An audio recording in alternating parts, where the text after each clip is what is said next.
Hello guys, welcome to my channel. আজকে আমি তোমাদেরকে ক্লাস 12-এর সাপেক্ষে ক্যাপাসিটর এবং ক্যাপাসিটার চ্যাপ্টারের যে জয়েন্টের যেই কোশ্চেনগুলো প্রিভিয়াস ইয়ারে এসছে সেই কোশ্চেনগুলো সলভ করব। তো চলো দেখে নেওয়া যাক ফার্স্ট কোশ্চেন। আচ্ছা, পার্ট 1 যারা তোমরা দেখোনি তারা অবশ্যই আমার প্লেলিস্টে, আমার চ্যানেলের প্লেলিস্টে দেখবে একটা জেই স্পেশাল বলে একটা প্লেলিস্ট আছে, জেই স্পেশাল ক্লাস বলে একটা প্লেলিস্ট করা আছে। তো সেই প্লেলিস্টে গিয়ে তোমরা আমার পার্ট 1-এর যে ক্যাপাসিটারের ভিডিওটা আছে সেটা দেখে নিও প্লিজ। তো দেখা যাক, ফার্স্ট কোশ্চেন হচ্ছে আমাদের ওয়েস্ট বেঙ্গল জয়েন্টে এসেছে WBJE-তে এসেছে 19 সালে। ফার্স্ট কোশ্চেনটা কি বলেছে, একটা ছবি দিয়েছে, তোমরা স্ক্রিনে দেখতে পাচ্ছ কোশ্চেনটা। তো ছবিটা আমি আর আঁকছি না, তোমরা দেখো, ভালো করে দেখো। আমরা যদি ছবিটাকে একটু ঘুরিয়ে আঁকি তাহলে এটা হুইস্টন ব্রিজ মনে হচ্ছে না? এই দেখো, আমি যদি এই ছবিটাকে এরকমভাবে আঁকি,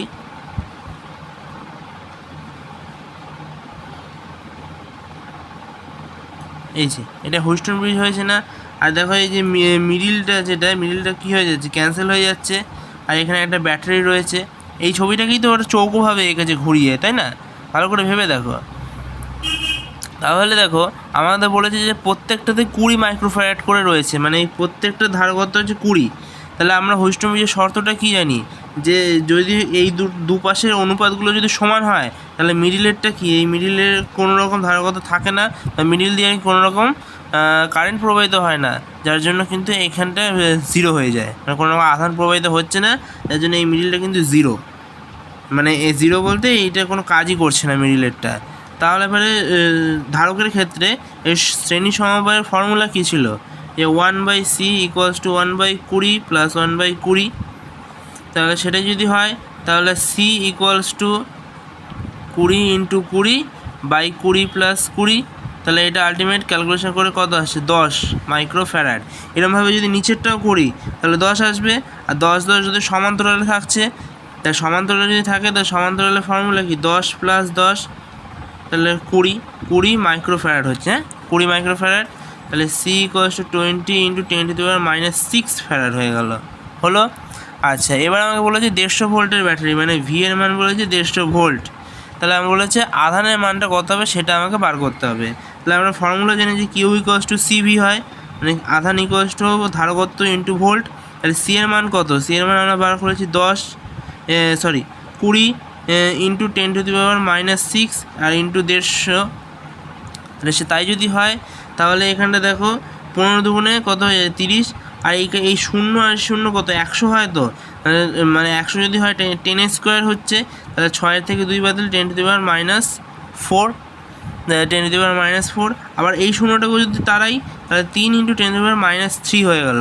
এই ক্যালকুলেশনগুলো কিন্তু তোমরা ক্লাস 12-এ উঠে গেছো, আর তার চেয়েও বড়ো কথা জয়েন্ট দিতে যাচ্ছে। এই ক্যালকুলেশনগুলো কিন্তু এরকম আমার মতো তাড়াতাড়ি করতে হবে। তাও তোমাদের বোঝানোর জন্য আমি এটা করলাম। এই অঙ্কটা মুখোমুখি হয়ে যায়, এই অঙ্কটা করতেই লাগে না খাতায়। যাই হোক, তো অপশান ডি হচ্ছে আমাদের রাইট অ্যান্সার। চলো এবার নেক্সট অঙ্কে যাওয়া যাক। নেক্সট কোশ্চেনটা হচ্ছে আমাদের ওই ওয়েস্ট বেঙ্গল জয়েন্টেই এসেছিলো, সালটা হচ্ছে 2023 সালে ওয়েস্ট বেঙ্গল জয়েন্টে কোশ্চেনটা এসেছিলো। কোশ্চেনটা কি দেখে নেওয়া যাক। তো কোশ্চেনে আমাদের বলেছে যে একটা চিত্রটা তোমাদের আমি দিয়ে দিচ্ছি, কোশ্চেনটা স্ক্রিনে উঠছে, দেখো। বলেছে চিত্রে সি ধারকত্ব বিশিষ্ট এ আর বি দুটি সমান্তরাল পাত ধারকে একটি ব্যাটারির সঙ্গে যুক্ত করা হয়েছে। তাহলে চিত্রে দেখতেই পাচ্ছি দুটো এ আর বি দুটো পয়েন্ট রয়েছে, এবং একটা ধারকত্ব বিভব রয়েছে, মানে ব্যাটারি ভি ভোল্ট। বলেছে কে চাবিটা প্রথমে বন্ধ আছে মানে খোলা রয়েছে, মানে কোনো রকম ওখান দিয়ে আধান প্রবাহিত হচ্ছে না। ওই বন্ধ বলতে সেটাই বোঝাতে চাইছে, যে বন্ধ বলতে মানে সুইচ অন অফের ব্যাপারটা বুঝি। সুইচ অফ থাকলে কি কোনো রকম কারেন্ট প্রবাহিত হয় না, সেই জিনিসটাই আমাদের এখানে বলেছে। এবার চাবিটা যদি খুলে দেওয়া হয়, পাত দুটির মধ্যে 3 পরাবৈদ্যুতিক ধ্রুবক রয়েছে আর কি মোটমাট। তাহলে বলেছে কোনটা সঠিক হবে 4টে অপশানের মধ্যে। তো আমি চাবিটা বন্ধ অবস্থাতে, চাবি বন্ধ অবস্থাতে আমি এর সঞ্চিত শক্তি বার করছি। যদি সঞ্চিত শক্তি বার করতে চাই, এ ধারকের যদি সঞ্চিত শক্তি কত হবে, ধারকের সঞ্চিত শক্তির ফর্মুলা কি, হাফ সি ভি স্কোয়ার। আর বি ধারকের সঞ্চিত শক্তির ফর্মুলা কি, হাফ সি ভি স্কোয়ার। দুটোই তো সেম, কারণ দুটোতেই তো সেমই বলেছে না, সি ধারকত্ব বলেছে দুটোরই, তাহলে সি ভি স্কোয়ারই হবে। আর বিভব তো সমান হয় সমান্তরালের ক্ষেত্রে, তাহলে দুটো যদি একত্র করি তাহলে দুটো একত্র করলে কত হয়, half C V square plus half C V square, তাহলে সি ভি স্কোয়ার। তাহলে দেখো আমাদের অপশান এ কিন্তু আমাদের মিলছে। এবার চলো দেখা যাক চাবিটা এবার বন্ধ বলেছে তো, চাবিটা খোলা অবস্থায়, খোলা অবস্থায় বলতে অন, মানে অন করে দিয়েছি, অন করে দেওয়ার অবস্থায় যদি কি হয় দেখা যাক। আচ্ছা আমাদের কিন্তু অ্যাকচুয়াল ফর্মুলা যেটা হচ্ছে ধারকত্বের সঞ্চিত শক্তির ফর্মুলা কিন্তু half K C V square. তো কেটা কিন্তু প্রথম ক্ষেত্রে আমি 1 ধরে নিয়েছি, এরপরের ক্ষেত্রে কিন্তু আমি 3 বলে দিয়েছি পরবর্তী ধ্রুব, এটা কিন্তু মাথায় রাখবে। তাহলে 3 ভি স্কোয়ার হয়ে যাবে এটা। তাহলে এবার বলেছে চাবিটা আমি কী করবো, এবার বলেছে চাবিটা খোলা, তাহলে আমি চাবিটা বন্ধ প্রথমটা ছিল, তারপরটা খোলা অবস্থা যদি করি তাহলে ই এ ধারকত্ব সি আর কে এর মান 3 বলে দিয়েছে ইন্টু সি আর ভি স্কোয়ার, মানে 3/2 সি ভি স্কোয়ার। আর বি এর ক্ষেত্রে কী হবে, মানে বি ধারকত্বের ক্ষেত্রে হাফ, এখানটা কত বলে দিয়েছে 3 সি ভি স্কোয়ার। একটু ভুল হলো, এখানে বি এর জায়গাটা দেখো ভালো করে বোঝো, এই জায়গাটায় ইবি ড্যাশ যেটা, মানে ইবি যদি আমি বার করতে চাই তাহলে ই বি বাই কে হবে, এইটা কিন্তু হবে, ঠিক আছে। ইবি এর মান কত, ইবি বাই কে, ইবি মানে কত হাফ সি ভি স্কোয়ার, এইটুকু তো হচ্ছে, কিন্তু আর এখানে কে এর মান কত 3, কে এর মান হচ্ছে 3, ঠিক আছে। এই জায়গাটা ভালো করে একটু বুঝে নাও। তাহলে এখানটা যদি 1/6 সি ভি স্কোয়ার তাহলে হচ্ছে, তাহলে এবার যদি আমি এটার মোট করি তাহলে প্রথমেটা কত 3/2 C V square plus 1/6 C V square, দেখো এটা ক্যালকুলেশন করে 5/3 সি ভি স্কোয়ার আসছে, যেটা অপশান ডিটাও কিন্তু ম্যাচ করছে, মানে এখানে দুটো অপশান হবে, মানে অপশান এও হচ্ছে অপশান ডিও হচ্ছে, দুটো অপশানই কিন্তু এখানটা কারেক্ট। ওকে চলো এবার নেক্সট অঙ্কে যাওয়া যায়। এরকম অনেক কিছু কিছু কোশ্চেনে থাকে যে দুটো অপশানই কারেক্ট হয়ে যায়, তো এটা হয়তো প্রিন্টিং মিস্টেক হতেও পারে। তো চলো নেক্সট অঙ্কে যাওয়া যাক। এর পরের কোশ্চেনটা জেই মেনে এসেছিলো, জেই মেন তোমাদের 19 সালে এসেছিলো কোশ্চেনটা, তো চলো দেখে নেওয়া যাক। আচ্ছা তোমাদের এর আগেও আমি ভিডিওতে বলেছি যে আমি কিন্তু প্রত্যেকটা ভিডিওতেই সব রকম কোশ্চেনই রাখি, মানে সব রকম জয়েন্টের, ওয়েস্ট বেঙ্গল জয়েন্টের কোশ্চেনও রেখেছি, জেই মেনের কোশ্চেনও রেখেছি, নিটের কোশ্চেনও রেখেছি, তো নিটের কোশ্চেনও আসবো আমি এরপরে। জেই মেনটা কোশ্চেনটা কী বলেছে দেখে নেওয়া যাক। কোশ্চেনটা তোমাদের স্ক্রিনে উঠছে, বলেছে এটা সমান্তরাল পাতধারকের একটা ভোল্টেজ রেটিং বলেছে 500 ভোল্ট, মানে পাতধারকের ভোল্টেজটা বলে দিয়েছে হচ্ছে 500। প্রথমেই যা যা ইনফরমেশান দেওয়া থাকবে সেগুলি টুকে নেবে, নোট করবে। ধারকের পরাবৈদ্যুতিক ধ্রুবকের পরাবৈদ্যুতিক পদার্থ সর্বোচ্চ 10⁶ ভোল্ট পার মিটার তড়িৎ ক্ষেত্র সহ্য করতে পারে, মানে মোটমোট হচ্ছে ই এর মান আমাকে বলে দিয়েছে 10⁶ ভোল্ট পার মিটার। ওকে এরপর বলেছে ধারকটিতে যে কোনো পাতের ক্ষেত্রফল হচ্ছে 10⁻⁻4 মিটার স্কোয়ার, মানে এর মান যেটা ক্ষেত্রফলটাকে আমি এ ধরে নিচ্ছি, এরিয়া 10⁻⁻4 মিটার স্কোয়ার। বলেছে প্রত্যেকটা ধারকত্ব, মানে প্রত্যেকটা পাতের ধারকত্ব সি বলে দিয়েছে 15 পিকোফ্যারাড। পিকোফ্যারাড থেকে ফ্যারাডে আনতে কী ফর্মুলা লাগে, পিকোফ্যারাড থেকে ফ্যারাডে হচ্ছে 10⁻⁹ দিয়ে করতে হয়। মাইক্রো মানে হচ্ছে 10⁻�6, আর পিকো হচ্ছে মাইক্রোর থেকেও ছোটো 10⁻⁹। ওকে এখানে একটু ভুল হয়ে গেল, 10⁻12 হয়, পিকো থেকে ফ্যারাডে 10⁻12 হয়। তো পরবর্তী ধ্রুবকের মান মানে কে এর মান যেটা সেটা আমাকে জানতে চেয়েছে। আর এপসাইলন নটের মান তো তোমরা সবাই জানোই, এখানে দিয়েও দিয়েছে 8.86 10⁻12, এটা তো জানোই তোমরা। তো কে এর মানটা আমাকে বার করতে হবে, পরবর্তী ধ্রুবকের মানটা বার করতে হবে। তো চলো প্রথমে সমান্তরাল পাতধারকের ক্ষেত্রে ধারকত্বের সূত্রটা কী হয় সেটা আমরা দেখিনি। C = A K epsilon not by D, এটা হচ্ছে আমাদের সূত্র সমান্তরাল পাতধারক, আশা করি তোমরা সবাই জানো, ক্লাস 12-এ পড়েছো।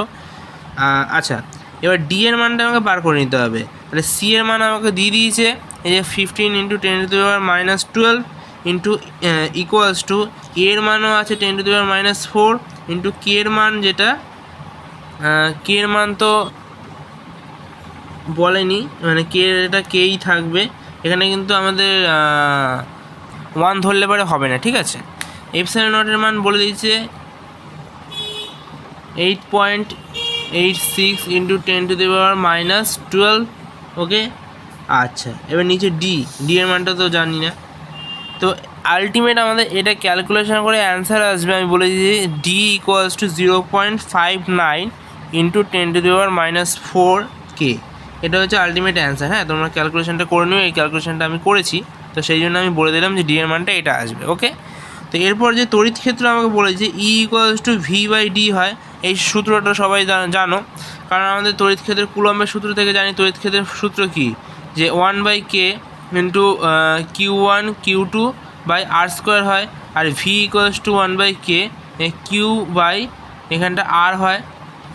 ওকে, তাহলে আমি সেই এই জায়গাটা থেকে ক্যালকুলেশন করে কিন্তু বলে দিতে পারি যে E equals to V by r, আর আরের জায়গায় আমি এখানে ডি ধরেছি, তাহলে আর ডি জিনিসটা একই, ভ্যারিয়েবলটা শুধু আলাদা।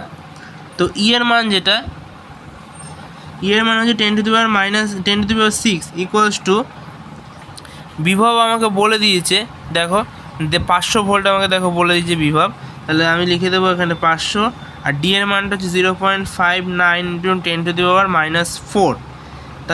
তাহলে আমাকে ইন্টু কে, এই কে এর মানটাই বার করতে হবে, মানে K equals to 500 by 10⁻6 into 10⁻⁻4 into 0.59। তোমাদের কে এর মান আলটিমেট আসবে হচ্ছে 8.5, যেটা তোমাদের অ্যান্সার ডিতে রয়েছে, মানে অপশান ডিতে হচ্ছে 8.5 রয়েছে। ওকে, তো বোঝা গেল আশা করি অঙ্কটা। চলো এবার নেক্সট অঙ্কে যাও। এগুলো একদম পাতি অঙ্ক, ইজি অঙ্ক একদম, ক্লাস 12-এ এই ধরনের অঙ্ক করেছো, তো জয়েন্টের ক্ষেত্রে এই ধরনের অঙ্ক একদম ইজি। তো নেক্সট অঙ্কে যাওয়া যাক। তো এই যে কোশ্চেনটা দেখতে পাচ্ছ তোমরা স্ক্রিনে, এটাও যেই মেনেই কোশ্চেনটা এসেছিলো, যেটা হচ্ছে 2021 সালে কোশ্চেনটা এসেছিলো যেই মেন। ওকে, দেখো কোশ্চেনটা কি বলেছে, এটা ধারকের ধারকত্ব পরিবর্তনের জন্য কে পরাবৈদ্যুতিক ধ্রুবক বিশিষ্ট এবং ধারকের পাতের সমান ক্ষেত্রফল বিশিষ্ট একটি স্ল্যাবকে পাতদ্বয়ের ভিতর ঢোকানো হয়েছে। যদি স্ল্যাবের বেদ 3/4D হয় এবং যেখানে ডি হলো ধারকত্বের পাতদ্বয়ের ব্যবধানের হলে প্রাথমিক ধারকত্ব C0 তুলনায় এই নতুন ধারকত্ব C এর মান কত হবে। মানে ব্যাপারটা আমি বুঝিয়ে দিচ্ছি। বলেছে এরকম একটা পাত ধারক রয়েছে এরকম একটা, এবার এর মাঝখানে আমি একটা কি করেছি, আরেকটা কে পরাবৈদ্যুতিক ধ্রুবক বিশিষ্ট আরেকটা পাত ধারক আমি ঢুকিয়ে দিয়েছি। তো তখন এই C1 C2 মানে দুটো ধারকত্ব কি চেঞ্জ হয়ে যাবে। আর আমাকে বলেছে স্ল্যাবের বেদ 3/4, মানে আমার এইটুকু, যে এই ধরো একটা স্ল্যাব আমি এখানে ঢুকিয়েছি, তো স্ল্যাবটা হচ্ছে 3/4 ইন্টু ডি, মানে এই সম্পূর্ণটা হচ্ছে ডি, তার মধ্যে এই পাত ধারকটা যেটা সেটা হচ্ছে ডি 3/4 ইন্টু ডি। তাহলে এইটুকুর মান কত হবে, এইটুকু হচ্ছে D/4, মানে এই ডি এর থেকে যদি 3/4 ইন্টু ডিটা যদি মাইনাস করে D/4 আসছে, এইটুকু ক্যালকুলেশন পারবা। তো আমাকে প্রাথমিক যেটা, মানে স্ল্যাব যখন আমি ঢোকানো হয়নি, মানে শুধু এরকম রয়েছে ডি রয়েছে, আর এইটা ধরো আমি এ ধরে নিলাম, তাহলে এরকম যখন রয়েছে তাহলে ধারকত্ব আমাকে তখন C0 বলেছে, আর C0 ধারকত্বের ফর্মুলায় A K by epsilon naught আর ডি। তাহলে কে এর মান হচ্ছে C0, মানে বুঝতেই পারছো এটা বায়ু মাধ্যম বলেছে, আর বায়ু মাধ্যম যখন হবে তাহলে কে এর মান 1, তাহলে A epsilon not by D হলো। এবার হচ্ছে এটা প্রাথমিক ক্ষেত্রে যখন যখন স্ল্যাবটা ঢুকিয়ে দেওয়া হয়েছে তখন কী হবে, দেখো এইটা আর এটা কি, এই C1 C2 কি শ্রেণীতে আছে, কারণ দেখো এই C1 আর C2 যদি আমি এরকম একটা তার বের করে দিই, আমি তড়িতের আকারে বোঝাচ্ছি, যদি তার বের করে দিই তাহলে দেখো এই যে এই ধারকত্বটা আর এই ধারকত্বটা দুটো কিন্তু, এই যে আমি যদি এরকম তার করে দিই তাহলে এই যে C1 একটা ধারকত্ব আর এই যে C2 একটা ধারকত্ব, এই যে এই ব্যাপারটা আমি বোঝাতে চাইছি। তাহলে এরকম যদি হয় C1 ধারকত্ব আর C2 ধারকত্ব এরকম যদি হয়, তাহলে কি এটা শ্রেণীতে আছে, তাহলে শ্রেণীতে যদি থাকে তাহলে শ্রেণীতে থাকা ধারকত্বের ফর্মুলা কী হয়, তাহলে C prime equals to C1 C2 by C1 plus C2 এটা হয়ে যায়। তাহলে এটা যদি হয় তাহলে C1 কত আসছে, যে C1 এর ক্ষেত্রে এই যে এ কে তো 1 আমি ধরেই নিয়েছি, এপসাইলন নট বাই C1 এর ক্ষেত্রে ডিটা কত হয়েছিল, এই ডি 3/4D এটা হয়েছিল, into A epsilon not by এটা কত D/4 হয়েছিল, আর এখানে কী হবে A epsilon not by 3/4d plus a epsilon not by d/4। Simple, একদম সিম্পল। তাহলে a epsilon not by D এটা কমন চলে যাচ্ছে, আর কমন গেলে দেখো ওপর নিচে দুটোর দিকে কমন যাচ্ছে, কেটে যাবে। এটা কেটে যদি যায় তাহলে এটা এই 3/4টা কি 4/3, মানে 4টা উপরে উঠে যাবে, মানে 4/3 প্লাস 4 হয়ে গেল, ইন্টু 4 হয়ে গেল, আর নিচেও তাই 4/3 প্লাস 4 হয়ে গেল। তাহলে তাই যদি হয় তাহলে 3 দেখো কেটে যাচ্ছে, 3 যদি কেটে যায় তাহলে 4 16, আর বাই 3 4 12, 12 আর 4 16। মানে তোমাদের হচ্ছে, তাহলে তোমরা এই জায়গাটা একটু ভালো করে দেখো।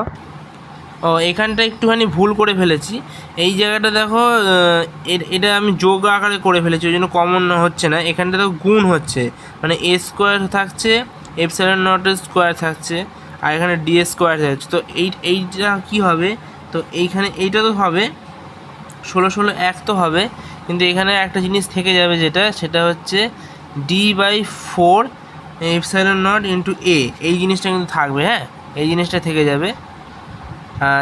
তাহলে কি হবে দেখো, আর আমি কে পরবর্তী ধ্রুবকটা ধরছি। হ্যাঁ, এখানে তো কে পরবর্তী ধ্রুবক তো C1 ক্ষেত্রে বলেছে, তাই জন্য এই C1 ক্ষেত্রে তো কে পরবর্তী ধ্রুবকটা থাকবে না, তো আমি এটা লিখিনি। তো এটা ক্যালকুলেশন করে এই ফর্মটা আসবে, ক্যালকুলেশন করার পর এই ফর্মটা আসবে। তাহলে আমাদের C0 মান কী ছিল, এপসাইলন নট a/d, মানে এই জিনিসটাকে উল্টা লেভেলে C0 যেটা আর কি সেটা পাচ্ছিলাম। এই ফর্মটা অ্যাকচুয়াল এসছে হচ্ছে 1/c প্রাইম থেকে। c প্রাইম যদি করি তাহলে কী হবে, a/d into epsilon not, epsilon not by D. আচ্ছা, এবার এই 4-এর সাথে কেটা গুণ হচ্ছে, মানে 4k, আর নিচে 3 প্লাস k হয়ে গেল। আর এইটুকুর মান কি C0, এই যে ফার্স্টেই আমি করেছিলাম, এই C0-র মান হচ্ছে a epsilon not by D. তাহলে এখানটা কী হয়ে গেল, c prime equals to C0 into 4k/3 plus k, যেটা হচ্ছে আমাদের অপশান এতে আছে। আশা করি বোঝা গেল।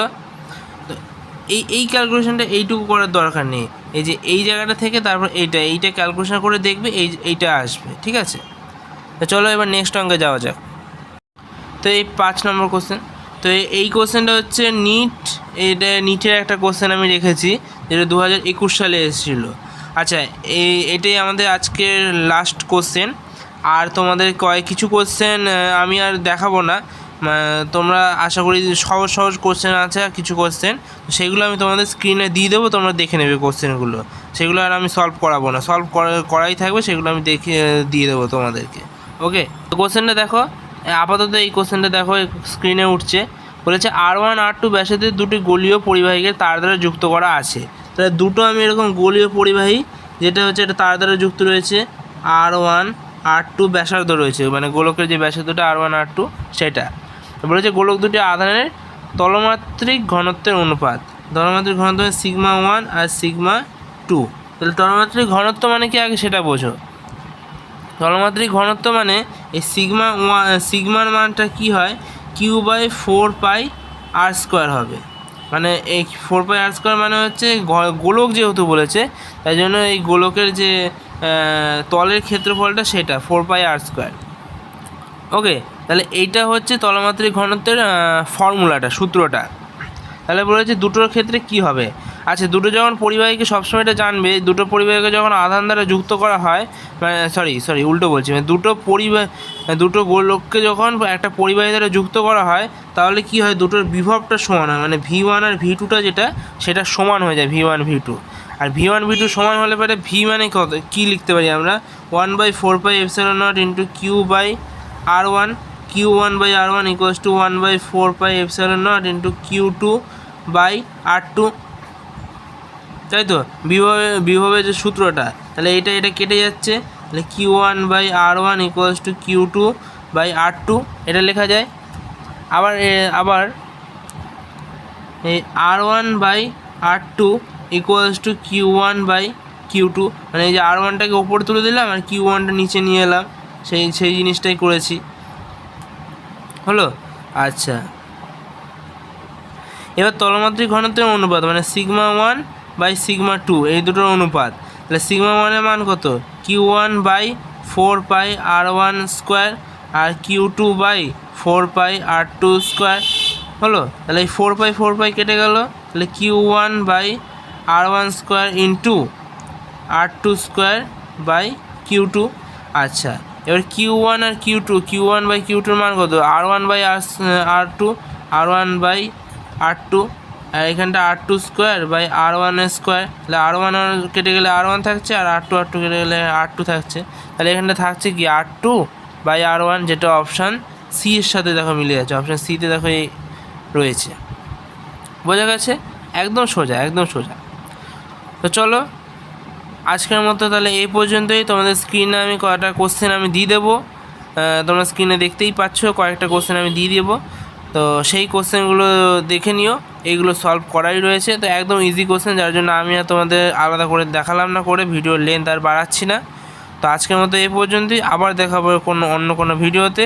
ততক্ষণ যে অপেক্ষা করো, আর অবশ্যই শিখে থাকলে একটা লাইক করে দিও, চ্যানেলটিকে সাবস্ক্রাইব করে দিও এরকম আরও ভিডিও পেতে হলে।